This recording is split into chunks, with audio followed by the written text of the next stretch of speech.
Hello, folks. Welcome back to another episode of Generation Red, the kettle corn of Husker fan podcast, where we try to be sweet, but at times we get salty. I am your host, Ken. And I am your other host, Scott. And we are also a proud member of the Hurrdat Sports Network. And as a member of that network, we've got to let you know about a couple of things real quick. Number one, you can get a $10 discount on an annual subscription to Hail Varsity by using the coupon code Generation Red, all one word, at checkout, and you'll save $10 on a year's subscription. Or just click on the link in the description of this video after it's released, and you should be able to get that. Or it's actually down there now. Also, the Nebraska Podcast Awards are coming up real quick, a week from yesterday, as a matter of fact. And I hear tickets are still available. I just watched No Block, No Rock when they were on live at the golf course the other day, and they said they still have tickets available. Please, they're free. Just search Nebraska Podcast Awards, click on the Eventbrite link that's at the top of the page, and you will be golden, Pony Boy. And then our next show, Friday, August 18th, that's just 5 days from now at 7:30 p.m. The time has been determined, and Husker Podcast will be right here in the studio with us as we do our third annual over-under game. And then we will just have some fun and pick the winners that we think will win the awards at the Nebraska Podcast Awards. And whoever comes in first place, well, maybe they'll get a crisp high five. I don't know. But anyway, that's all the housekeeping. Now we need to get to the fun stuff, which that is the fact that, as you can see right there, we have a special guest in the studio. He has been a busy boy this weekend. Please welcome do I call you Kendell or no? DJ K Dub Omaha is how I go. It's what the show's about. Wired Axcess Podcast, another Hurrdat production. Yes, sir. I appreciate the opportunity to be on the show, fellas, and of course, Hurrdat. We appreciate everything that they're doing for guys like ourselves. We just want to have some fun on the microphone. Maybe get a few listens, maybe get a little fun out of it, but see where we go. Absolutely, K Dub. I'm going to struggle with That's that all right. I apologize for that. You just say K K Dub. That works. But I just watched your episode when you were on the fan forum. I only caught the last half of it live because I had other stuff going on that night. But then I re-listened to it, and it was interesting. I guess I didn't know. You probably have this in common with Scott's wife, and that is the fact that you were born out of country. No, right? I was Air Force brat, so okay. I moved over there when I was 6.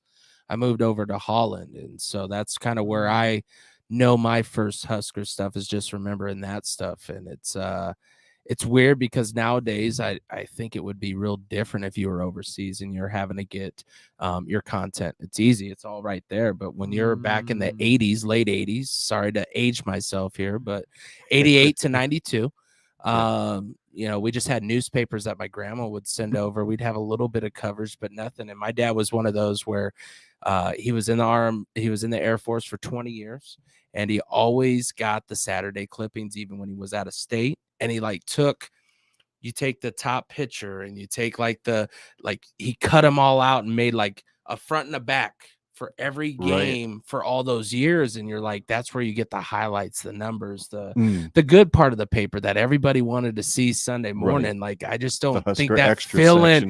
You don't have that feeling anymore where you're like, oh, let me go get that Sunday paper. Like, I remember going to the store and having to buy that Sunday paper to make sure my dad had what he wanted. But my grandma did it while we were over in Holland. And that's what I remember when I was young, man. As far as the out of state or out of country is just, it's not as easy as it is now, I bet, and the fandom is more of self-fed than it is the excitement of every game every Saturday, because I don't remember that stuff until we moved back to the United States. So Oh, that's cool. So how many countries did you live in? Was that it just that Holland? was it for me? But I have a brother that was actually born in England. So he's older than I am.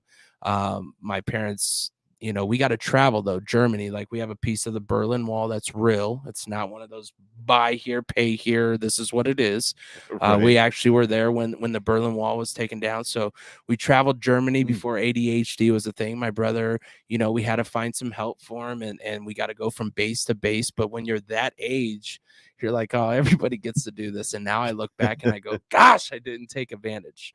You know, I didn't get to see everything I did. I saw a lot of castles. I saw that cool stuff, but you're a kid and you're like, oh, yeah, this is awesome. And now I'm like, man, I regret it because not everybody gets those trips. So you never realize it until it's too late, you know?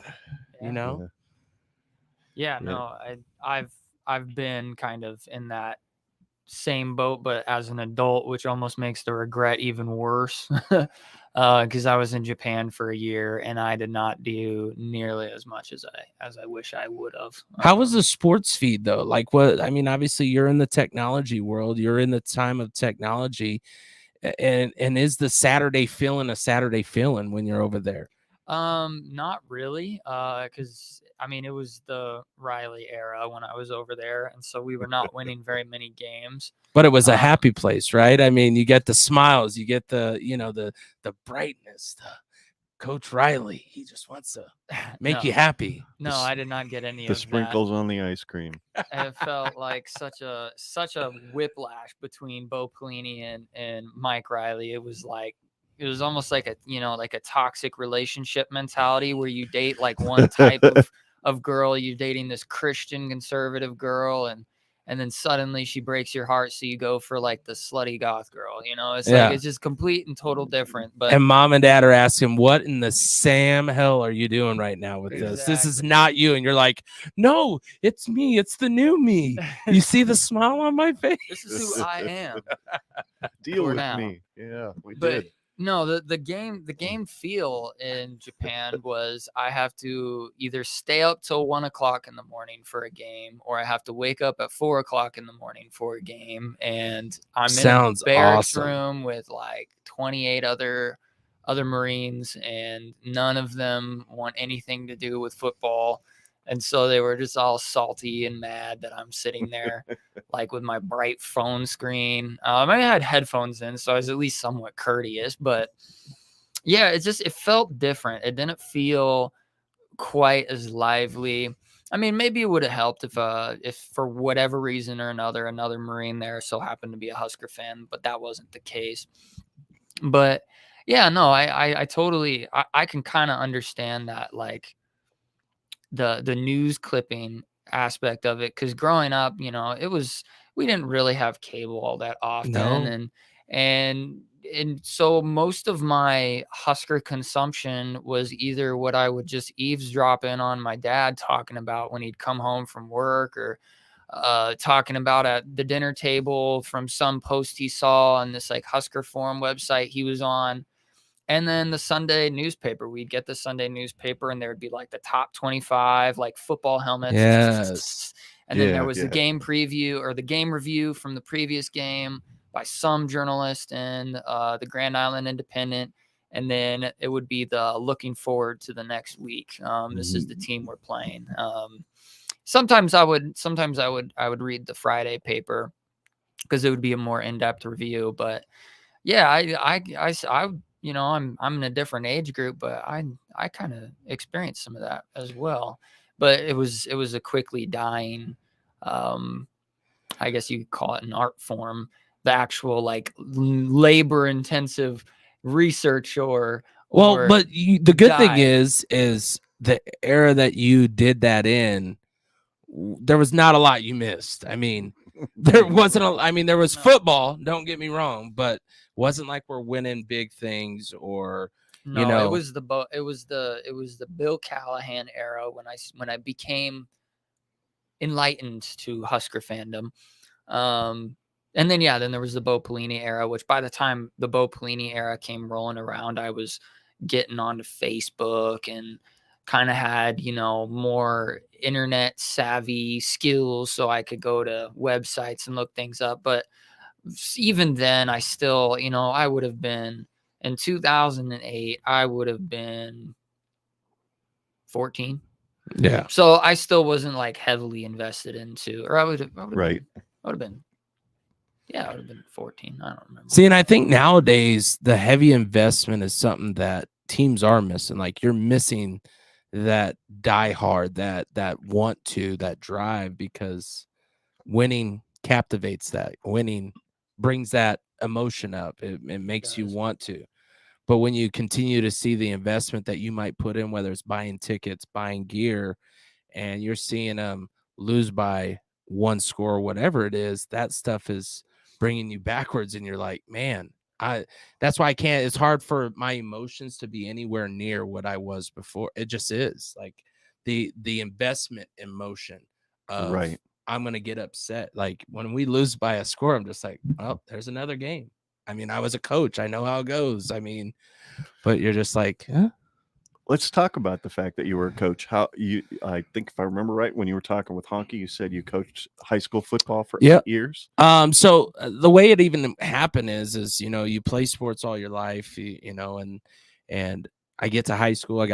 My parents didn't really kind of guide me. I had older brothers, but they're almost 10 years older, so they're not really involved in that part. But I played golf all 4 years, which is a weird sport, but it is what it is. And then I get out, and all of a sudden, like at 25, someone's like, hey, I'm going to go play football. And I'm like, let's go. I'm going to see what this is about. You go play football, and I see there's no guidance, no nothing. It's just a bunch of adults just there. Okay. So I start and I'm a manager at the time. I've been a manager since the age of like 19, 18. So leading people or being that guy that's loud is okay. And this is a semi-pro team.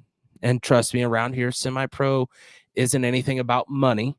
But I could tell you the Omaha area and the Nebraska area has a lot of good semi-pro teams that have won back-to-back championship in their realms. And like 3 teams in Omaha are like repeat over and over. They're doing really good, but you don't get the same commitment from those people because they're not getting paid. They still got to raise their families. So we never had the same people. But at this practice, I'm like, I'm going to try and go play football again.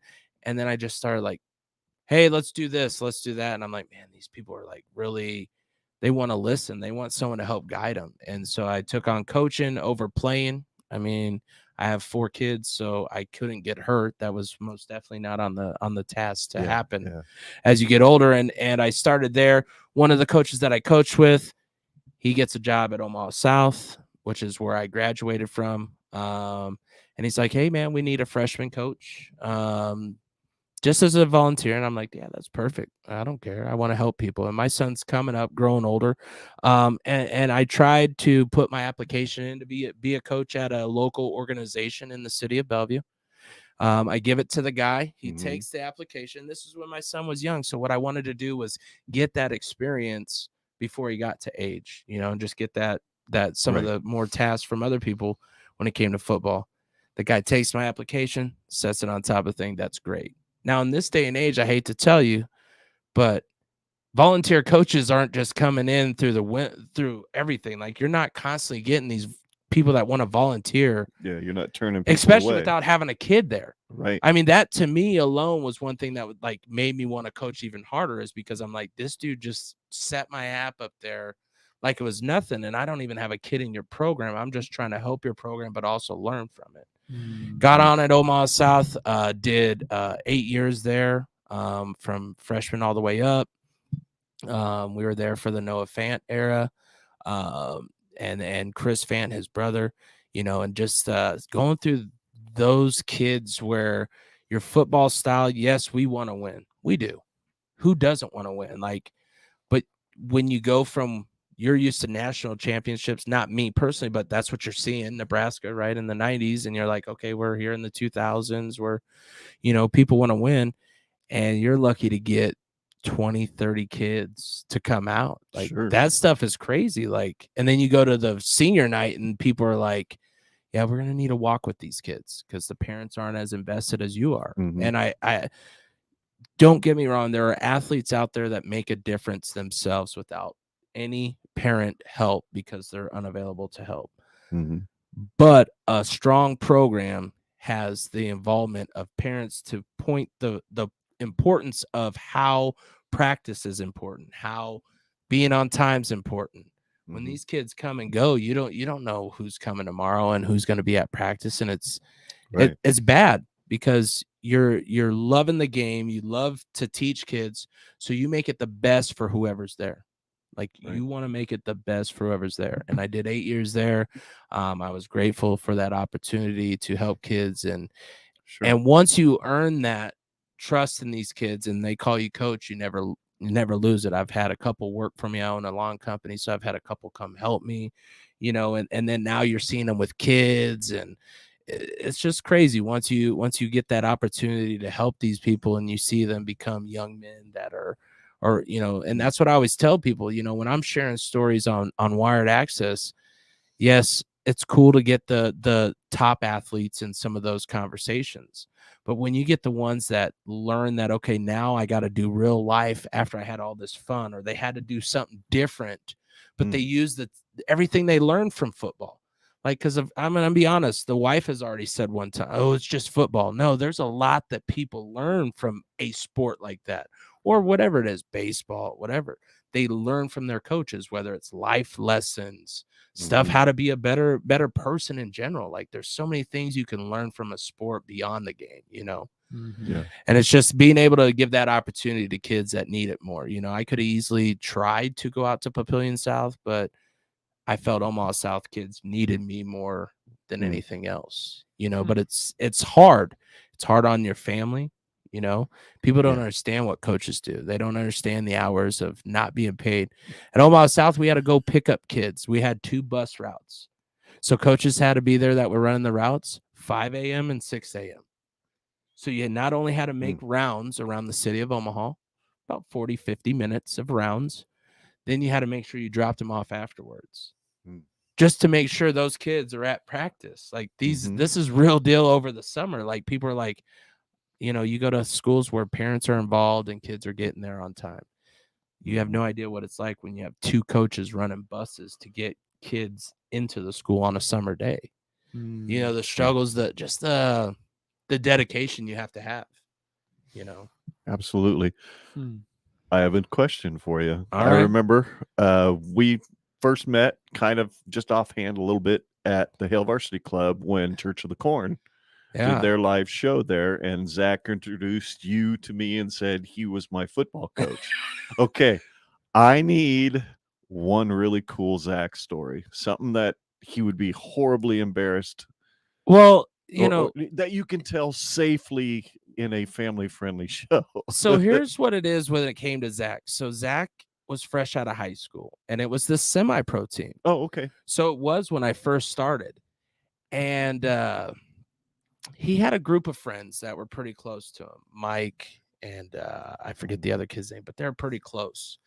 And we're at the semi-pro thing, and I looked up what it costs to put a semi-pro team into this league that we are doing, and the guy who was running it just kept talking money. I need you guys to pay money. I need you to pay money so I can get us into this league. And I'm like, since I was doing the coaching, I'm like, I'm going to look further into this because you want to try to build trust. Yeah.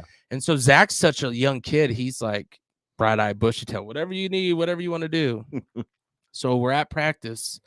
I told all of them, I said, something's about to happen. Let's see where you're at on this. And I was like, hey, person, I'm not going to drop names. I said, how much does it cost to put a team into this league? And he's like, $5,000. And I was like, bull crap, $500. I said, so if you're with him, you stay over there. If you're with me, you come over here. And like Zach and his buddies are just giving this weird look like, man, what do we do? They're just fresh out of high school. Right. So like you had to earn that trust from him. But he is a kid that would have done anything for you. He has the energy that he had now. He just was bright-eyed, bushy-tailed, and I remember it to the day of just him and his boys just looking at me like, man, this dude is real. Like he is doing the honesty here, like making sure we're not wasting money. Right. Come to find out, I mean, they, if I had to go back then, I mean, everything was for them, and just seeing Zach make the transition from that young person that he is now into, how he gives back to these kids and gives back, that stuff means a lot to me. And seeing, and like I said with Zach, I mean, for him to say that I was his coach, that means a lot because I don't go, like, I'm not out here promoting what I do, but, It's just cool seeing those guys just not know what to do, and they're putting a trust in a guy that they really don't know. And that just tells you good faith people, good faith all goes in turn, and now look at the dude, man. He's so active, man. So active. If it ain't working out, freaking trying to do these box jumps of freaking 27 million inches. Guy's a freak. I swear he's gonna pop a rib when he gave me a hug when I met him. That dude's awesome though. I absolutely love Zach. I love Church of the Corn. I love your show. Let's talk about your show a little bit. What was it, without going too deep in your past? I know it's kind of crazy. How did you get into the podcasting space, and what was it that ultimately that inspired you? I know you've mentioned a little bit about it, but what really drives you to do Wired Axcess, and how did you get there? For me, it started on radio. I won a competition, got a radio show, things happen, whatever. End up losing it. And I sat for almost a year just going, man, what am I going to do? What am I, and I didn't talk about it. I never told anybody what really happened, because that doesn't matter. It's not going to change what happened. You know what I mean? You could be the, woe is me, let me tell you all this story, or you could just, be active. And so then I sat for almost a year of nothing, and someone brings up my old co-host's name, and I'm like, man, I just would much rather we just not talk about it.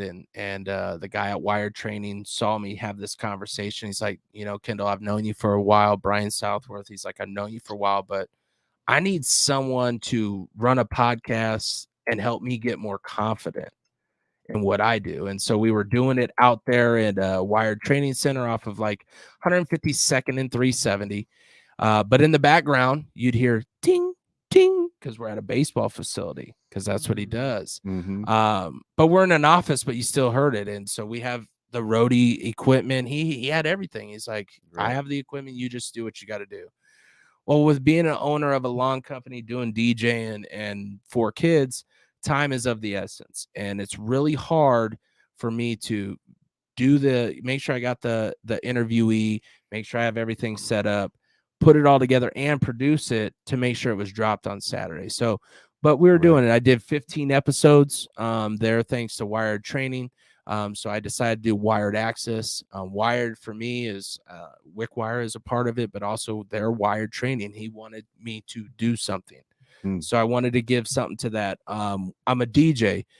So that's kind of why I relate and make myself DJ K Dub Omaha, because I've already had Kendell Wickwire out there on another channel, and I don't want the same connection. You just don't. You want to, but I also have it for my DJ side, because you can now cross, you can have fun with it, So then I have where I did that 15 episodes, and we're sitting there, and I'm like, hey man, I saw people go over to Hurrdat that I was working with at the previous station.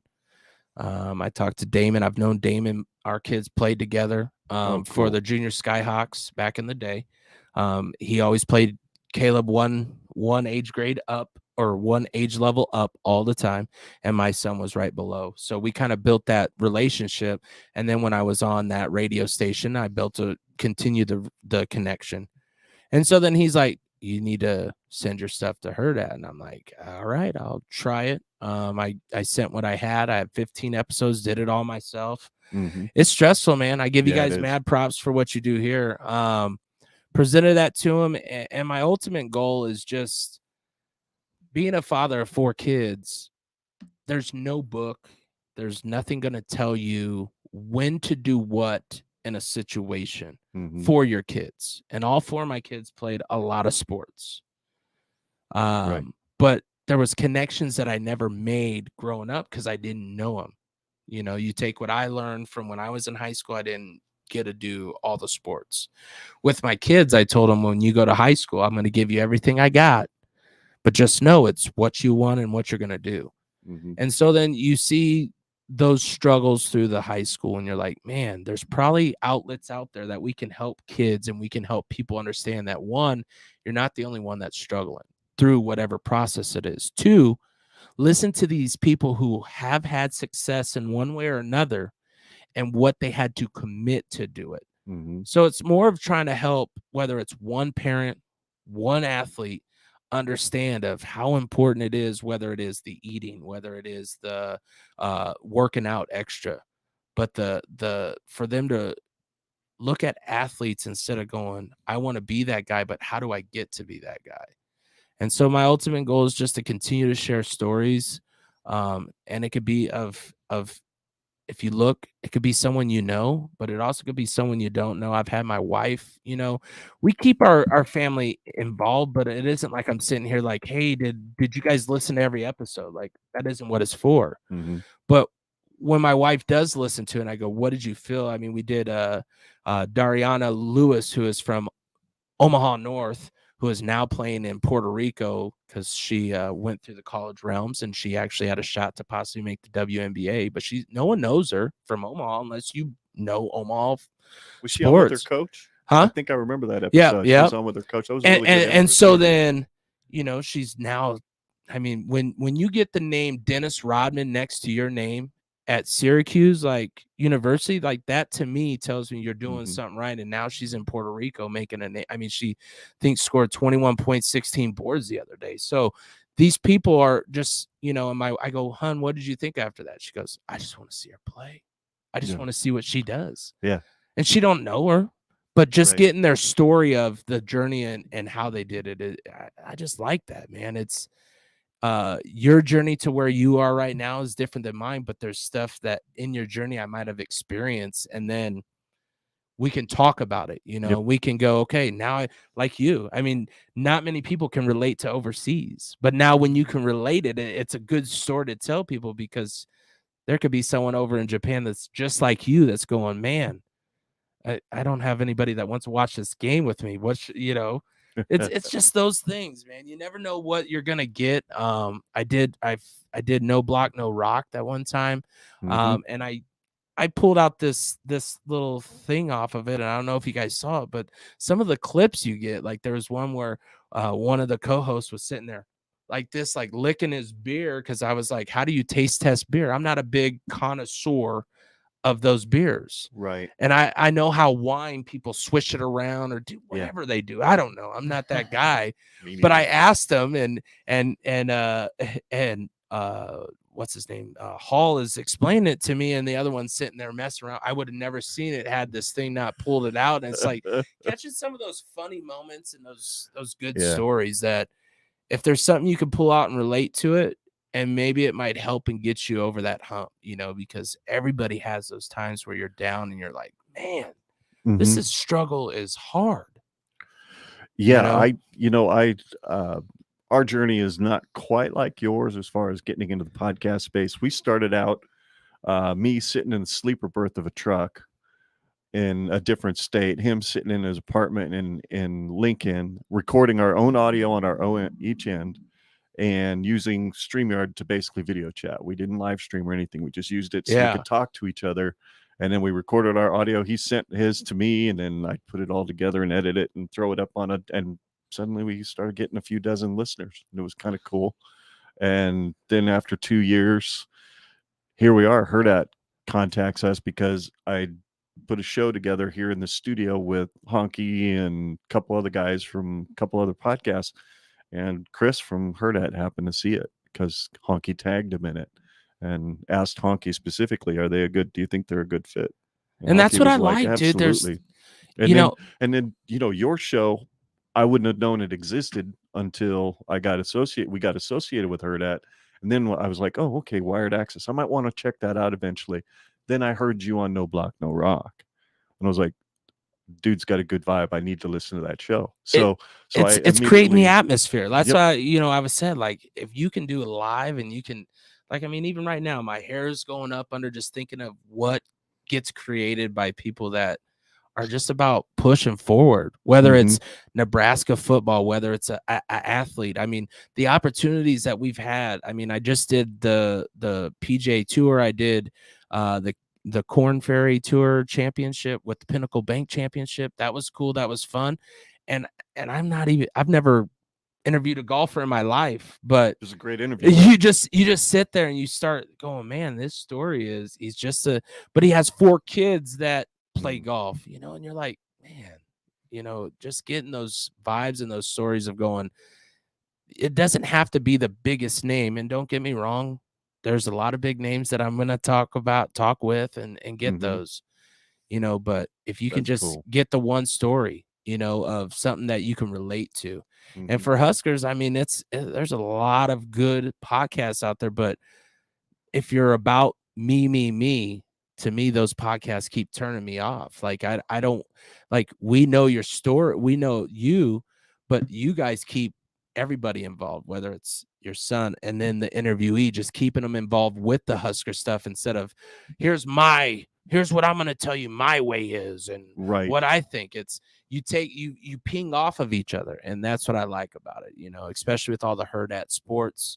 Everybody that I've been working with, I feel it's a great connection to know that we could just sit here and have fun with it and not be stressed. I could say AM radio is a stressor, man. It just is. You have to watch what you say. You also have to make sure you're in and out of breaks. You just record, man, and hit, let's go. One button. Yeah, press a button and off you go. I love the podcast space specifically for not only the you don't really have to do a lot of the commercial stuff. You don't have all the hard outs. It's not radio. It's just kind of cool to see my name up there on the Hurrdat Sports website listed under the talent. I'm like, crap, I didn't consider myself talent, but that's kind of cool. But I love the fact that every time Scott and I sit down in here, if it's just he and I, every show's a little different. Yes. If we're with a guest, the show is completely different in the sense that you bring a different energy than some of our other guests brought. Like, for example, we had former fullback Willie Miller in here for an almost 2-hour conversation. Yeah, about he recovery. kicked our tail in '99. That's what I'm going to say. That was our first playoff game in a long time for Omaha South, and yeah, Willie Miller might still be trucking over someone right now. I could be wrong, but between him, Judd Davies, and good old Eric Crouch, man, that was a worst first pool. But anyways, my bad. It's all good. I didn't mean to bring back some PTSD. I didn't play. It was just watching at that age, but still. It was just a fantastic experience sitting in here and talking about recovery, because I had literally just started my own journey sobering up I was about 6 months sober when he sat in here, and he's at like 4, almost 5 years now. And it's just how he tied into my story and how Scott's story ties into mine and all that jazz. It was just completely different flavor. But we did get a little bit of the Husker football at the beginning where he kind of told some stories and stuff, and it was pretty cool. But mostly we focused in on that. And that's, for me, probably my favorite episode that we've done, and we really didn't talk about a lot of football. Like tonight, this is fun because we really haven't talked a lot of Huskers, but it's really cool to hear your heart. The fact that your heart is so set toward kids, so set toward wanting to make a difference. Someone help someone. There's a guy in the coaching offices in North Stadium that you sound a lot like, and I think that's pretty cool. So it's just, I can say it leads back to the fact that I was adopted at the age of 4 by my aunt and uncle. Okay. And just knowing that where I would have been had that not happened is you would not see me here. I can say that 150%. I would not even be close to here. So when you have that in the background, and you have 4 kids that you want them to be better, live better than whatever you experience. And not that my parents did bad, just, there was stuff that we couldn't do because there was 4 kids. It's just that stuff, man. Just being able to look at it, the why you do what you do and why you work so hard is because now my kids are adults and everybody's telling me, they're doing the right things. I'm like, that's on them. They've earned that. They've worked their butt off to be who they are now. But I appreciate being the example or trying to be the example when it comes to that stuff. So, well, I think it'd be not such a bad idea to transition and talk a little Husker football. Yeah. You down with that? I know you just did that on Thursday. I'm always down. I mean, football's football, man. Yeah. Man. So your overall impressions, I know you've kind of talked about it a little bit with Honky the other night, but do you see a lot of how you felt I needed to coach, the way you felt you needed to inspire kids, motivate kids? Are you seeing a lot of that in Coach Rhule? Because I'm hearing a lot of the same thing from you that I hear from him a lot of times when he's up in front of the media. You know, for me, I see the want, the drive, I had the chance to go to a fullback camp. You know, my son's played football all his life, but he's been short, small, undersized.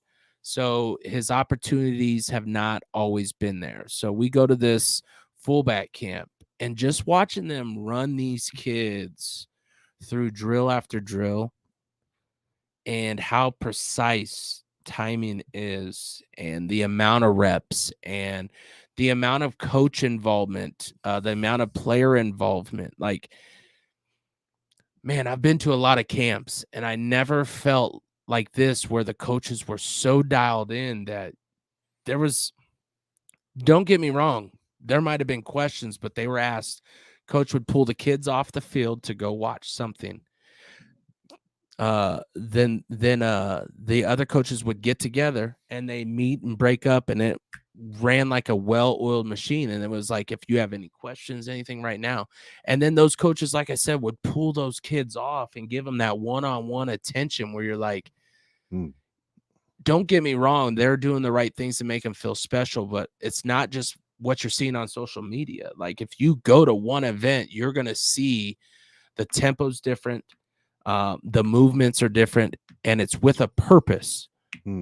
Now, I'm just like anybody else. It's got to happen on the field. You know, I want to see it when it comes to Thursday night. Unfortunately, gosh, Thursday night. I hate Thursday night football. Yeah. But we're going to be the only game on TV, so that'll work. Well, but here's where it takes away, though, in Nebraska, and Nebraska already has hard enough issues for the high school realm. There's live football on TV for high school that's going to get missed when these kids don't have those opportunities every week for that game. And I get it. You're going to have the parents that are of those kids are going to watch if they can't be there. But it's for me, that's where it kind of affects me on the Thursday football. Like, let these kids enjoy what they have and not have to go up against the powerhouse, because that's all we have here in Nebraska. We only have Nebraska. We don't have, so it's going to take up all screen time. Yeah. And that's what, and it's bad for the kids on my, if you ask me, but it's what this day and age is going to, just like Friday games. I'm not a big fan of Friday. There's only one Friday game that I'm a fan of, and that's well past any high school game. And that's the one after Thanksgiving, Black Friday. I'm good there. Keep that one. Right. But every other one, keep it on Saturday, man. We've been blessed. We love, I mean, because what happens when if we lose, how much that's going to affect, I hate to say it, but it's going to affect sales and outings on Saturday. It just is. Because if Nebraska loses on Thursday, the last thing you're going to want to watch on Saturday is football. Yeah. Kind of like that 11 o'clock, right? Sulk. Yeah, because you got that 11 o'clock game that's always rough. When it's like that double-edged sword, sitting there waiting for the 2:30 game and kind of feel antsy until you get there, or get it done and over with the 11 o'clock game, and then you're like, sweet, we lost, and now I don't want to watch football, or sweet, we won, and I'm going to go harder and watch football. You know, it's just like that part of it. Go Big Redcast agrees with you.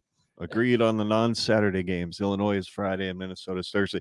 I don't mind the Illinois game being on Friday, and there's only one reason. It's on my birthday, and damn it, I think we might win that one. Yeah. I hope. But that's going to be tough, though, after Michigan. Really, really tough. You just hope that we get through Michigan healthy more than anything else, because of the quick turnaround. But I feel Coach Rhule, until I see it on the field, I'm not going to think differently, but it just feels different. And I thought Scott Frost had a feeling that was different, but man, it felt different before we ever played a game. And then when we played a game, it was like, okay, they're just trying to, brush off the dust from old, Grandpa Mike. And then it never felt like it did from the date of hire until we actually got to play a game, because Akron got canceled, obviously. There was never that magic again. And with Matt Rhule, it does kind of, it feels more like what I anticipated the Scott Frost hire to feel like now. Because, like, you feel trust, you feel confident, right? I do. Because with Frost, it was like, I hate to talk about the guy. Like, it's in the past as far as I'm concerned. But there was just kind of this feeling of like unearned swagger. You know, it was like he just was riding on the coattails of success that he had previously to Nebraska. And so it was easy to just kind of jump on that train because it was like, okay, yeah, he's undefeated UCF team. He was a good coach at Oregon, you know, like, shouldn't be that big of a deal, you know, super easy to just, you know, and he's, you know, a national championship quarterback from an alum, you know, like, and you would think that would turn the fire up, right? Yeah, I mean, that's all you're expecting. You're not expecting anything, but that alone, the alumni-ness, should have turned the fire to the highest that you could ever have. But it was the fire from that higher than he could ever accept and do. Because I remember, like, when he would do his interviews and his press conferences before kickoff before we were supposed to play Akron, and I consumed that stuff like a crackhead. I was like, what does he got? What does he got? What does he got? Because, you know, I'm 29, so at that time I would have been, you know, 25. 24, 25. And so I've never experienced a national championship team. I would love nothing more than Nebraska to return to that. So I'm consuming everything he's saying. And there was just always this feeling of like, okay, well, he can't really say anything that I find particularly useful on the podium. So that's kind of concerning, but maybe he's one of those guys that, you know, for what he can't say, he can do. With Matt Rhule, it's like the exact opposite. It's like he could say everything right, but he's also everything. You see the doing though, you know, like that's what I'm saying. Even on that practice, like he's saying it, but you're feeling the do, like you're feeling the hard work. I feel like you can't consistently preach the same thing over and over again without discrepancy and not be doing the right things at the same time. Because, I mean, a philosophy, if you are a sophist and you are a charlatan and you're fake, there's going to be a lot of holes in what you are preaching to the public. You can start to nitpick and pull apart everything they say. Well, he said this a month and a half ago, and now he's saying something completely different about the same subject. His message has been 100% consistent. So it's really hard to look at that and go, oh yeah, he's a charlatan, or oh yeah, he's just yanking our chain, or oh yeah, you know, he's just another dud, you know, whatever. He's the guy that can talk the talk but can't walk the walk. I mean, yes, he's gonna have to prove it. He's gonna have to actually put some meat on that bone. But I actually kind of believe he will at some point. I don't think it'll be year one. I think we'll start to see like the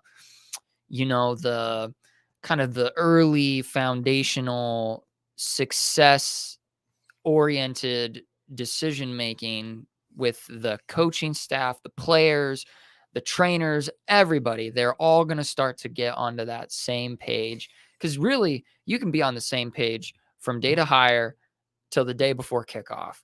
But until you are put through the ringer, until you're put into the fire and you have to stand on that podium after a loss and you have to stand on that podium after a win, you know, like those are the things that decide coaches' successes or failures. And so I'm really, really curious to see how he reacts to his first loss. I'm really curious to see how he reacts to his first win, because I've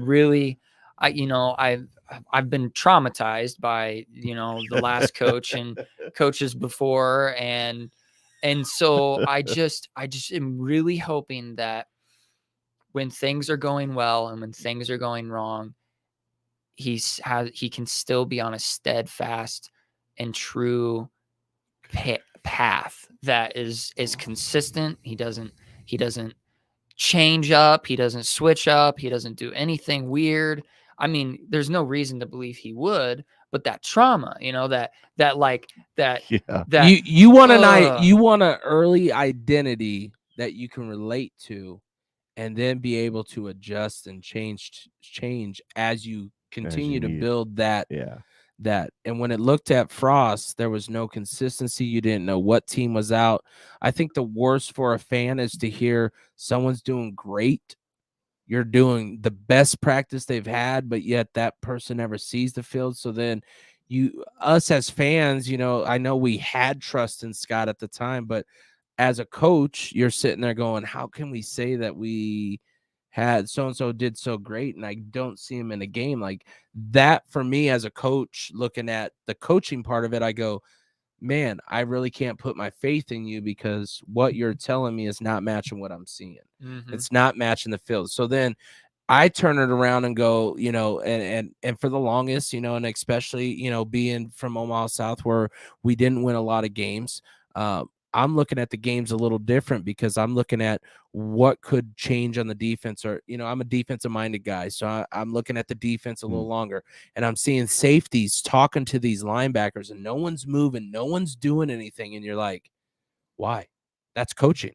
That tells me the coaching's not where they need to be. If you're not having faith in the guy behind you, trying to put you in the right position. So then when you go, okay, how did we miss that tackle or how we missed that play? We were out of position and you can see it, but more people are trying to go at something else. So like it's all coach. It starts with the coaching, but it just sucks because these young kids or athletes that are trying to go further and try to become something. I mean, look at JoJo Doman, 3 different defensive coordinators. Imagine having to try out at a D1 college every year to prove that you need to be there. These people didn't invest in him. They didn't bring him on, and he's going through injuries. So it's like that stuff that I look more towards the player, and I stopped looking at Scott Frost. I just did for a while because the players are what matters to me. What is their future going to be?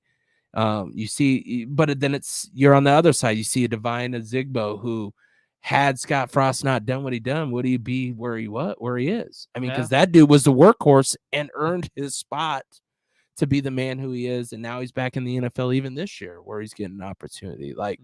So you do see some success stories, but because if you haven't talked to him, where did that success come from? How did Divine get that success?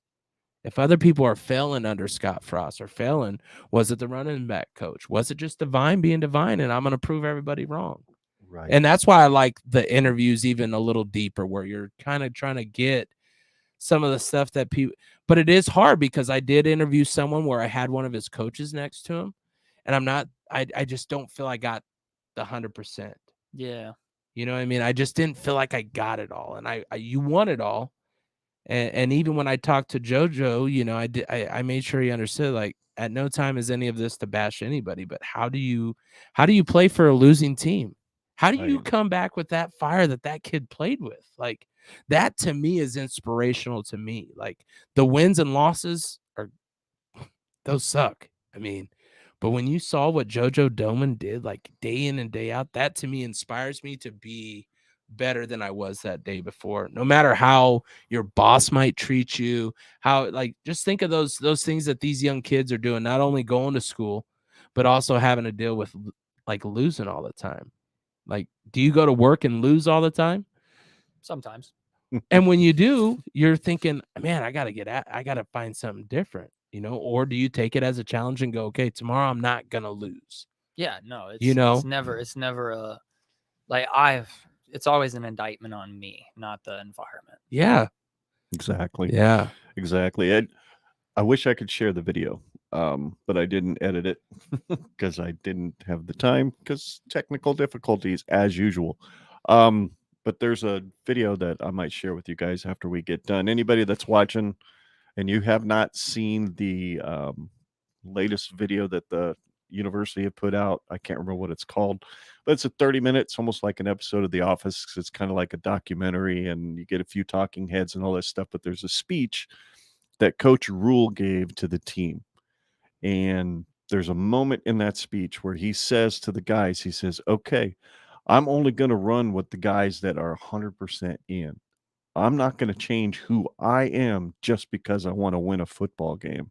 In other words, you might be the baddest badass on this team, but if you ain't playing the way I want you to play, you're not playing. Even if you're not playing may cost me a win, he's not going to change how he wants to run his system. Players are going to have to fit. They're going to have to jump in and be all about it. Otherwise, they're not going to play.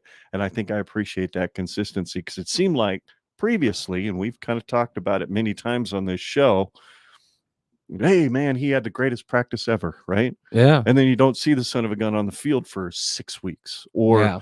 you get Mark Whipple in here, and the first thing he says when he talks about watching the film from the previous year, he says, boy, number 14 shows up all over the place on this film. And then he doesn't show up and doesn't play in hardly any of the games. Why? Yeah. What was going on?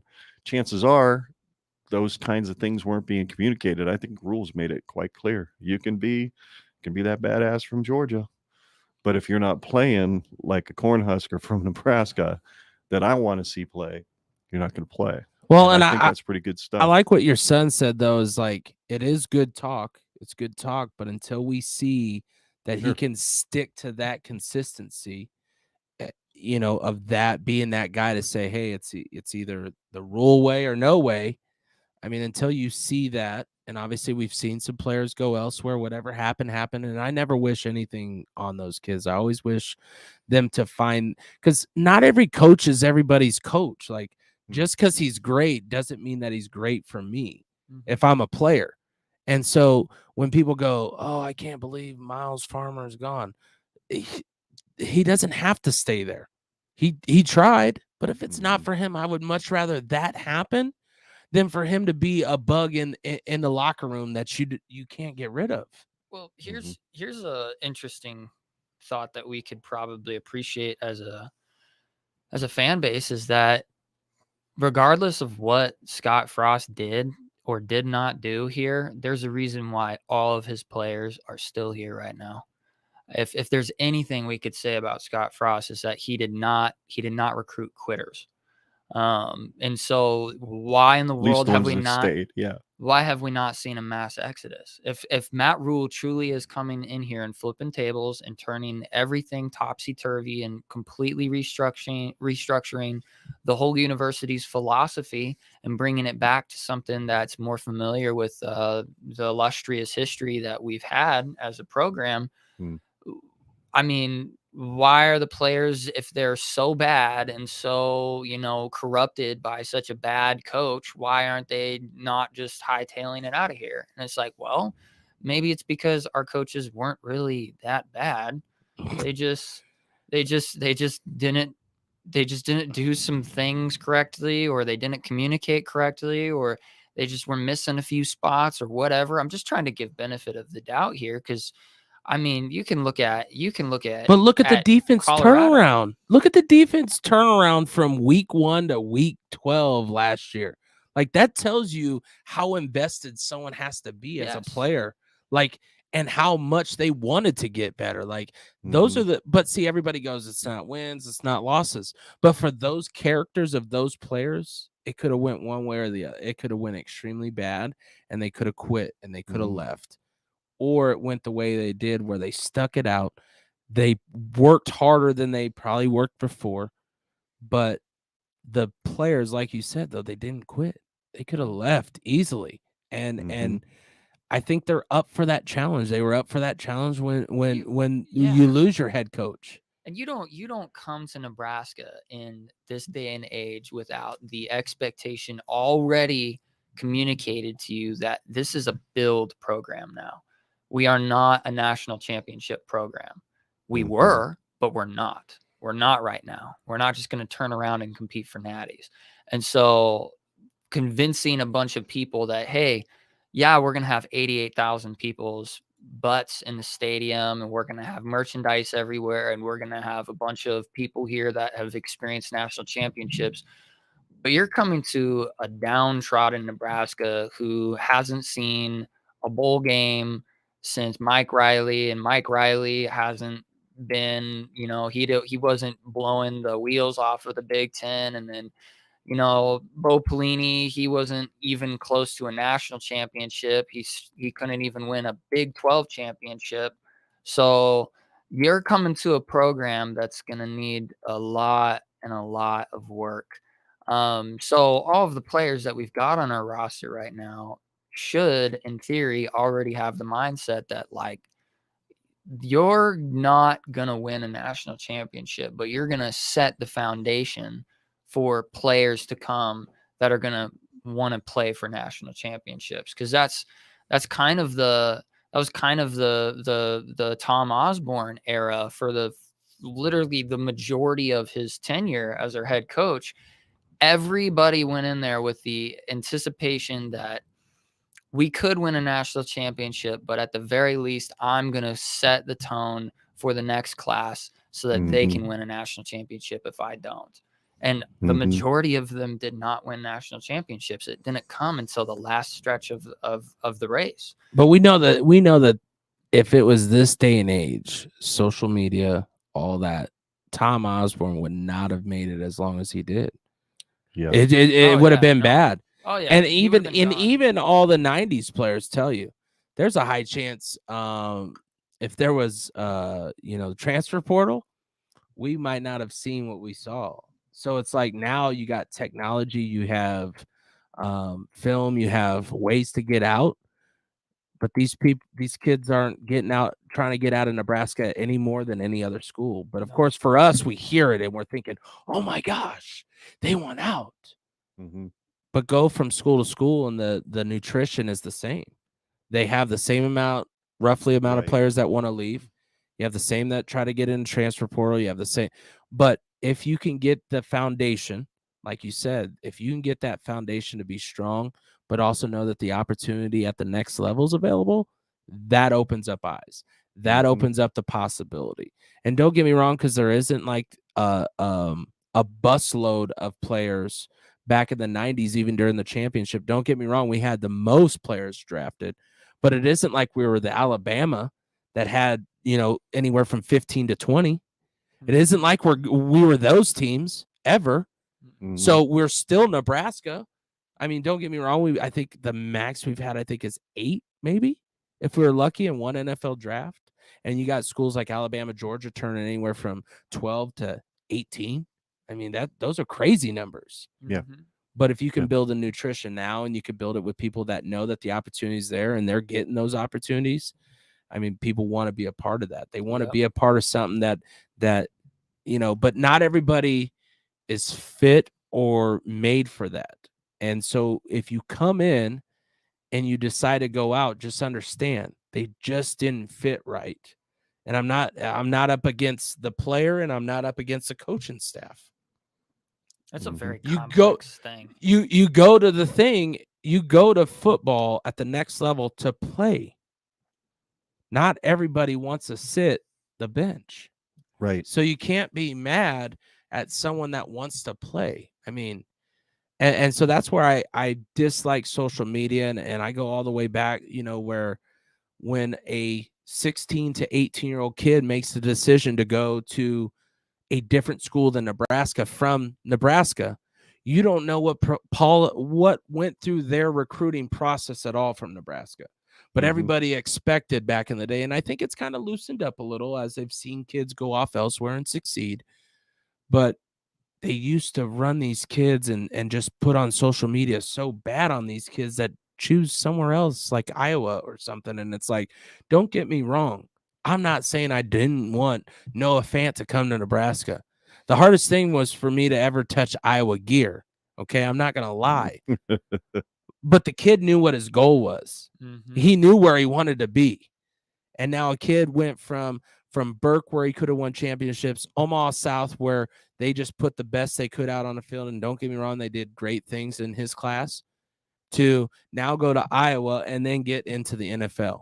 But had he not made that transfer to South, which was a losing program, he might not have had that opportunity because Burke was just playing him on defense. Right. And he could have. I'm not saying he couldn't have been defensive end, but now he's tight end U and he goes on. So then people would talk stuff, but they also didn't know that this kid had a medical background. He was doing that medical education at UNMC. Where's one of the best medical schools out there? Iowa. Yes. So like when you could combine those things and that part of a kid and take it to a different level instead of going, oh, he didn't choose Nebraska. F that kid, F this. And they put it on social media, man, there's nothing worse. Just understand, not every kid's going to fit in the Rhule way.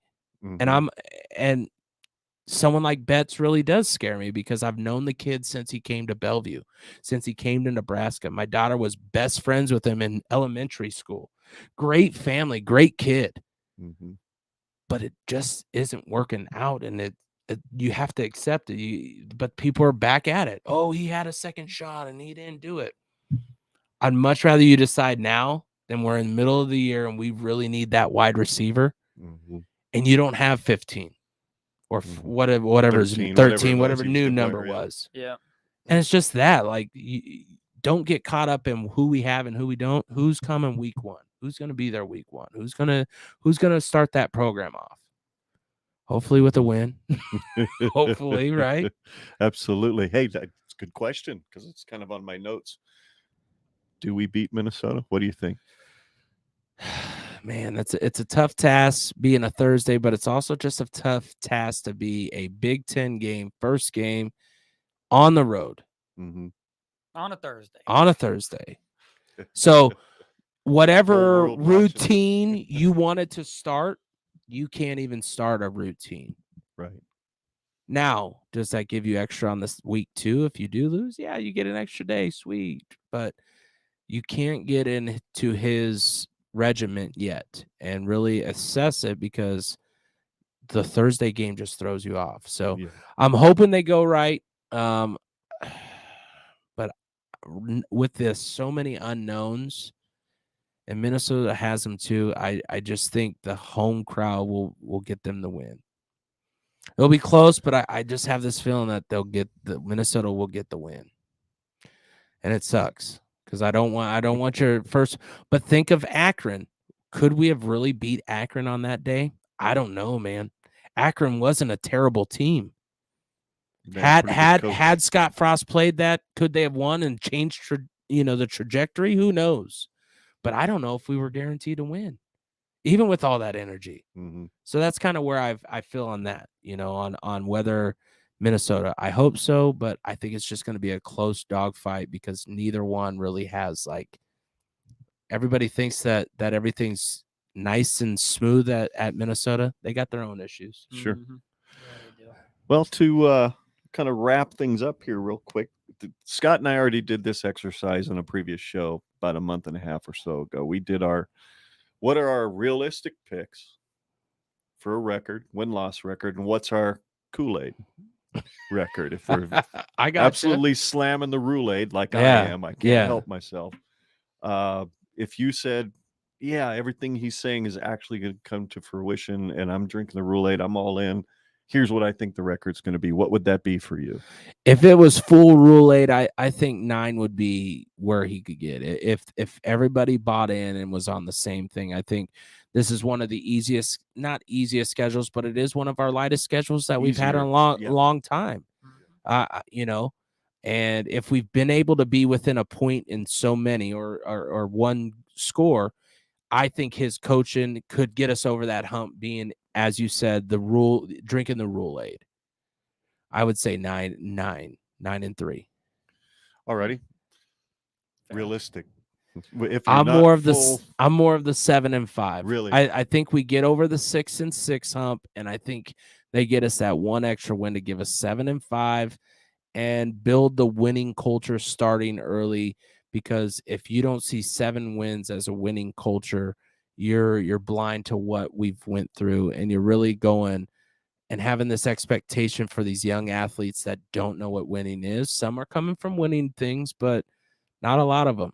They're coming from consistent losing, and it's a mindset that you have to get them out of. And it takes those wins where it's one pass here instead of that field goal that we never got an opportunity to do and we lose by 2.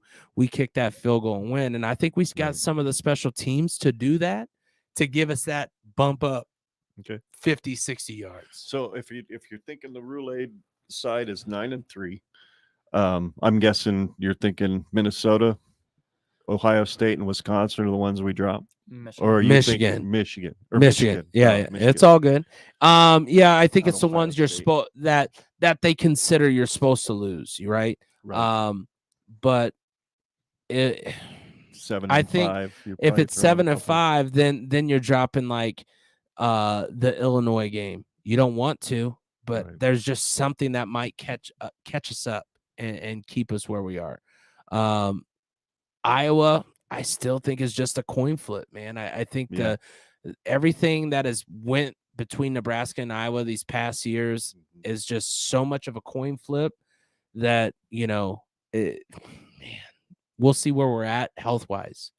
And I think once we see the nutrition to get through there, if we can get through with a healthier line and stuff like that, then that kind of helps the gap. So if I'm catching what you're putting down a little bit here, I'm guessing that if we pull out the Minnesota game, that's where you wind up in the 9-3 column. Yep. Isn't it? But if we don't, then you're looking at the 7-5. Then you're looking at the 7-5. Yeah. I'm close to where you are. I originally, when I did our show, when we did that, for me, the Kool-Aid is full-blown 10-2.